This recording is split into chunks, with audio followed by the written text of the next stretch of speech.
on va écouter deux personnes intéressantes qui vont nous parler des effets secondaires qu'ils ont eu à enregistrer dans leur vie personnelle. Et encore une fois, il faut bien comprendre que quand on est généraliste, et quand on commence à s'ouvrir à l'idée que la toxicité des statines serait vraiment pire que grave, il suffit de se dire, eh bien, si j'arrête, qu'est-ce qui se passe? Et sur une clientèle complète, on arrête la statine à tout le monde et on enregistre les effets secondaires. D'abord, des effets secondaires, j'en ai jamais eu dans ma patientèle. Et j'ai eu des quantités de gens me dire mais c'est pas possible, je sais à nouveau faire des sudoku, je retrouve mes clés, je peux conduire. Il y en a mes mains qui m'a dit, vous savez, je sais refaire du vélo parce que j'avais plus l'équilibre.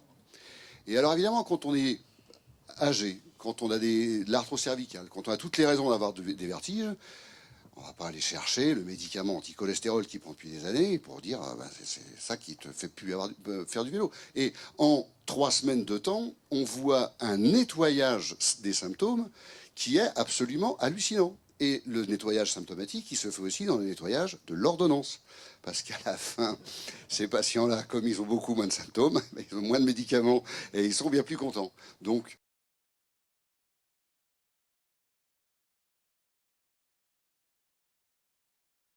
Je ne suis pas du tout comme les intervenants de ce matin.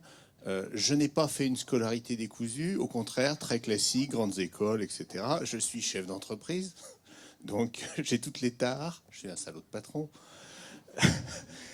Et à force de fréquenter les bons restaurants matin, midi et soir, comme ma profession l'exige, j'ai pris un petit peu de poids. Il paraît que ça se voit encore, d'après Michel.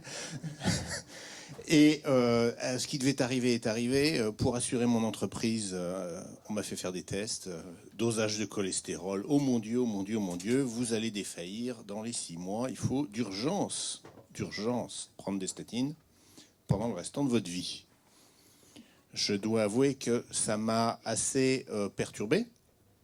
Enfin, ceci dit, le médecin étant le médecin de famille de mon épouse depuis qu'elle avait l'âge de 4 ans, etc., eh ben, qu'est-ce que j'ai fait? J'ai fait comme tous mes confrères chefs d'entreprise. J'ai dit, bon, ben, puisque c'est comme ça, et puisqu'il est le sachant, et que moi je suis nul en médecine, eh ben, je vais le faire. Et ça a duré pendant, allez, une dizaine d'années. Alors j'ai commencé par les petites doses, et puis comme ça faisait rien, les doses ont augmenté. Je parle pas du cardégique, c'est ça, qui était associé. Hein, bon, et donc est arrivé 2010, donc au bout de 10 ans, et là on m'a donné une dose relativement forte d'un médicament que Philippe Even adore, à savoir le Crestor. Et qu'est-ce qui s'est passé? En moins de 3 semaines, j'étais incapable de diriger mon entreprise. J'ai dû m'arrêter pendant pratiquement un mois. Mais la catastrophe. Je connaissais plus mon mot de passe de PC. Enfin, alors, c'est peut-être pas que lié aux statines, c'est peut-être pas que lié à ce magique médicament, mais j'ai eu toutes sortes de problèmes. Voilà. Alors, cette descente, hein, j'ai eu des problèmes musculaires, j'ai eu des courbatures, j'ai eu toutes sortes de choses. J'ai fait énormément de sport dans ma jeunesse, j'étais incapable de courir ne serait-ce que 600 mètres. Et donc, j'ai un de mes collègues chef d'entreprise qui m'a passé le bouquin d'un certain Anthony Colpo, en allemand, 600 pages. La supercherie du cholestérol en allemand sur 600 pages, je vous le garantis, c'est d'une efficacité redoutable. Et dedans, à la fin, il y avait la bibliographie, et il y avait de la bibliographie en français, et c'était celle de Michel. Et comme j'habite à côté de Grenoble, je ne me suis pas dégonflé, je l'ai appelé, et il m'a reçu. Et il m'a dit, vous êtes un parmi des milliers de chefs d'entreprise, tous pareils. Vous passez chez l'assureur, il vous envoie direct sur les statines. Des statines, c'est la descente aux enfers. Et quelques années plus tard, ben, vous craquez. Alors on appelle ça le burn-out, peut-être. Mais enfin, moi, je vois ça plutôt lié à ces médicaments. Et qu'est-ce qui s'est passé? J'ai tout arrêté. Je me suis fait engueuler. Par mon médecin. Par mon beau-frère qui est pharmacien. Mais vous vous marrez, mais je peux vous dire que c'est pas marrant, parce que tout se ligue contre vous, mais le Lorger, il écrit des conneries, d'ailleurs personne l'écoute, il y a le Conseil de l'Ordre qui va le démater, vous allez voir, enfin, et tout est comme ça. Et on se fait littéralement pourrir sa vie. Hein, tout l'environnement familial, le médecin, enfin tout y passe. Tout y passe. Il faut avoir un peu de cran. Hein. Et bon, comme je ne suis pas quelqu'un qui se laisse faire et qui par nature résiste au chantage, je n'ai pas cédé. Je n'ai pas cédé. Et puis, quelques temps plus tard, par mon réseau de chefs d'entreprise, où on se propage les nouvelles, d'autres confrères ont eu les mêmes incidents. Je leur ai dit, bah tiens, lis le bouquin. Je l'ai même fait dédicacer à ma maman. Merci Michel. Et puis, quelques temps plus tard, France 3 m'appelle. Parce que j'ai commencé à tout vérifier ce qu'avait écrit Michel quand même. Hein. Tout vérifier. Dans la doc, dans la biblio, tout, etc. Et j'ai trouvé que c'était vrai. Alors je me suis dit, bon, bah, faudrait le faire savoir. Et France 3 m'a proposé de faire un sujet avec Michel Delorgeril sur ce qui m'était arrivé. On l'a fait, le sujet, sur France 3. Il est passé aux 20h, Carole Gessler, il y a quelques années. 4 ans, je crois. Moi, 2012. Il est passé sur Euronews, dans toutes les langues. Donc, célébrité. Et qu'est-ce que ça a fait? Bah, strictement rien. Tout le monde s'en fout. L'étape d'après, c'était le bouquin de Philippe Even, avec Bernard Debré. Qu'est-ce que ça a fait? Le buzz monstrueux, parce que lui, il est connu, pas moi. Mais après, rien. Et quand je rencontre Bernard Debré, pas plus tard qu'il y a quelques semaines à l'Assemblée, il me dit, qu'est-ce que tu veux qu'on fasse? Voilà. Voilà mon témoignage. Alors, ce que je voudrais que cette association fasse, c'est que, vous vous rendiez compte que il n'y a pas que ceux qui font le serment d'Hippocrate qui sont des hypocrites. Il y a aussi tous les gouvernementeurs, quels qu'ils soient. Hein. Et là, on a peut-être un pouvoir, nous, associations et individus, citoyens, c'est de les virer. Dans les urnes, plutôt que de s'abstenir, il faudrait peut-être essayer de les virer. Et puis cette association, j'aimerais bien qu'elle fasse ce que moi je ne peux pas faire, parce que chef d'entreprise, et surtout pas médecin, je ne suis absolument pas crédible, c'est pilonner ceux qui nous racontent des histoires à dormir debout à la télé. Alors il y en a un qui est célébrissime, c'est, et je le dis bien face à la caméra, là, Michel Simès. Alors, à Michel Simès, j'ai un message. Déjà, il va se faire démater sur son permis de construire de sa villa à Sèvres. Et si on peut, tous ensemble, en rajouter, ça me ferait très plaisir. Et voilà, je voudrais conclure là-dessus.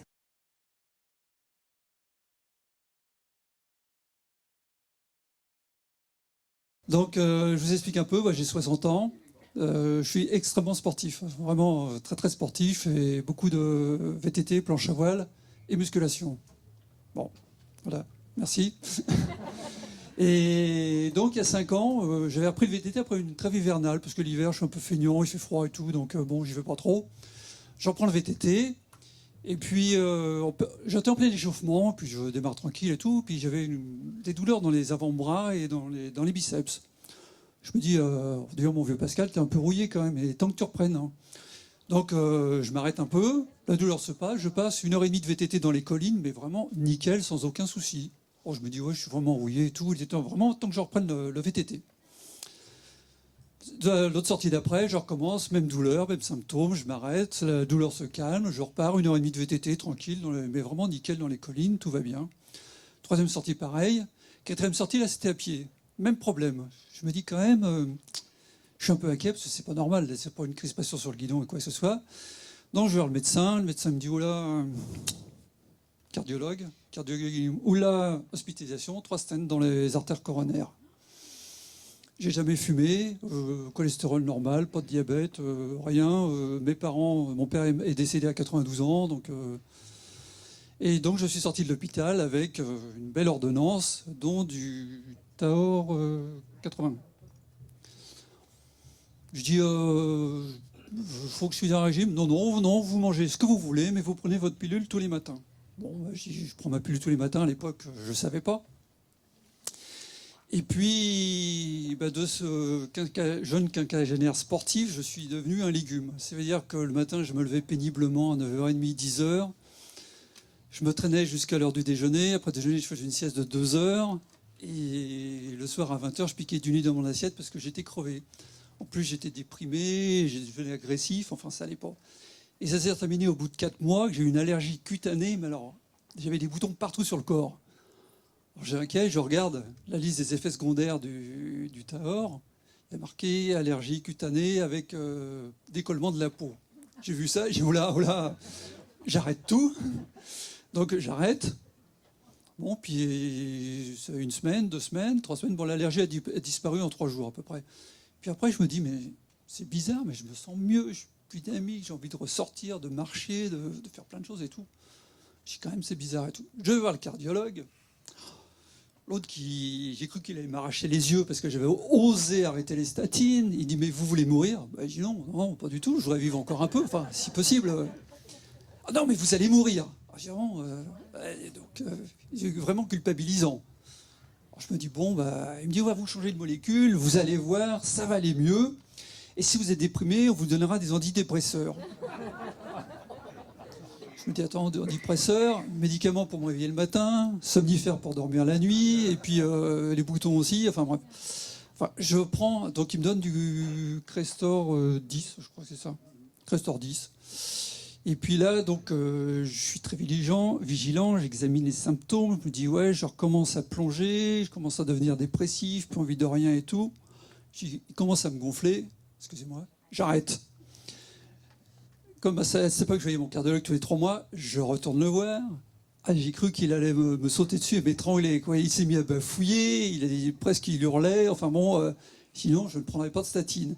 Oui, mais alors entre-temps, j'avais découvert les écrits de Michel Delorgeril, merci Michel, qui m'avait quand même pas mal ouvert les yeux. En plus, en tant qu'informaticien et mathématicien, j'ai commencé à décortiquer un peu les études cliniques. Alors, à ma manière, c'est peut-être pas très académique, mais j'aime bien les chiffres. Donc j'ai commencé à tout décortiquer, j'ai vu plein de choses.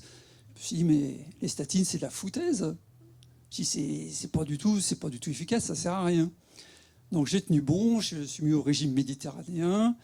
J'ai tenu bon auprès de mon cardiologue. D'ailleurs, entre-temps, j'ai déjà changé 2 fois de cardiologue parce que je les épuise à chaque fois. Le dernier a l'air un peu plus compréhensif, il m'écoute. Donc... écoutez, tout va bien, donc je suis toujours très sportif et plus jamais je reprendrai de statine.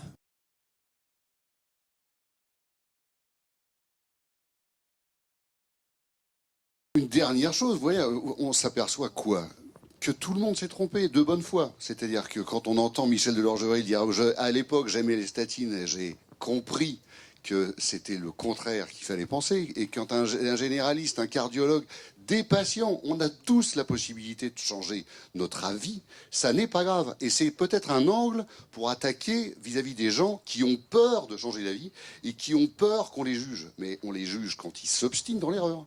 On ne juge pas les gens qui ouvrent leur intellect à éventuellement corriger une erreur intellectuelle. Ça n'a pas de sens. Donc aidons les gens autour de nous, nos confrères, nos patients, à chercher l'information, la vraie, l'indépendante et la vérité au fond du puits.